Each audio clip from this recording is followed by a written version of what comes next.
प्रियंका, तुझ्या नशिबाने एक वेगळाच ट्विस्ट आणलाय तुझ्या आयुष्यात. शार्दूल अजूनही तुला त्याची बेस्ट फ्रेंड समजतो. कदाचित त्याचं प्रेमही आहे तुझ्यावर. तुला आता फक्त त्याचं हे प्रेम कॅश करायचंय, पण त्यासाठी तुला स्वतःत काही बदल करावे लागतील. हॅलो सावरीताई, नेहा बोलते. काय ग नेहा, ठीक आहे ना सगळं? सावरीताई, मी कसं सांगू तुला, मला कळत नाहीये. काय झालं ग? बरा आहे ना शार्दूल?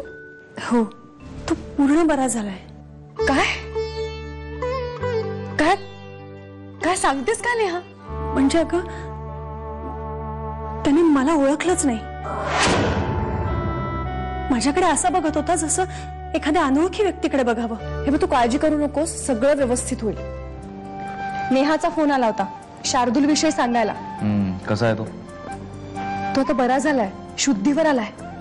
गुड. अहो, तो पूर्णपणे शुद्धीवर आलाय.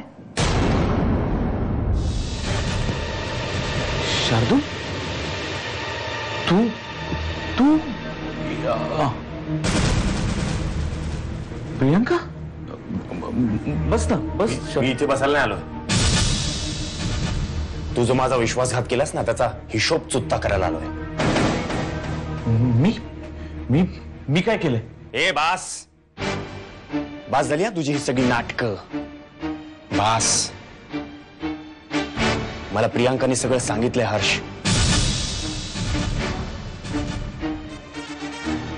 माझ्या पाठीत सुरा खुपसलास ना तू,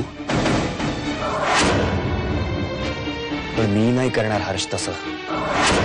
मी तुझ्या छातीत गोळे घालेन ना, तेव्हाच माझ्या मनाला शांतता मिळेल. हे बघ आई, तू माझं असं काही करू नकोस. मार मार.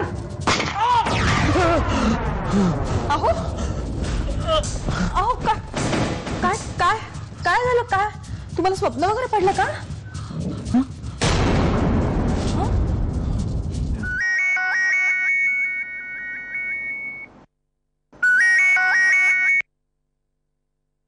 हा बोल ना. हा कसा काय फोन केलास? ताई, शार्दूल बरा होण्याच्या दृष्टीनं हर्षवर्धन त्याला भेटणं खूप गरजेचं आहे. हवं तर तो माझ्या वतीनं रिक्वेस्ट कर त्यांना, पण प्लीज त्यांना भेटायला घेऊन ये. मी नक्की सांगेन त्यांना नेहा. मी तुम्हाला म्हटलं होतं ना, शार्दूलची स्मृती आता परत आली आहे. त्याला तुम्हाला भेटायचंय. मला का? म्हणजे काय, तुम्ही मित्र आहात ना त्याचे? हा, जाईन जाईन, जमेल तेव्हा, जमलं तर जाईन मी. मला टेन्शन त्या माणसाचं आहे जो माझंच मीठ खाऊन माझ्याशी नमक हरामी करतोय. मला कळत नाही कोण आहे, कोण हा माणूस, कोण करतोय माझ्याशी गद्दारी. मग तुम्ही तर नाही ना? मी मी काय, तुम्ही करत नाहीत ना माझ्याशी गद्दारी? नाही, मी नाही. नक्की?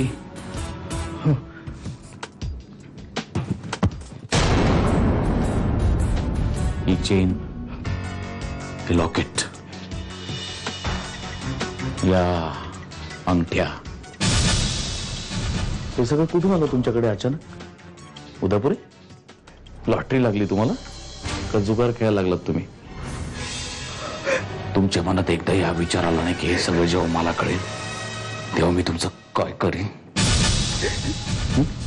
सर मला माफ करा, माझी चूक झाली. पुन्हा जर माझ्या ऑफिसमध्ये कधी दिसलात तर तो तुमच्या आयुष्यातला शेवटचा दिवस असेल.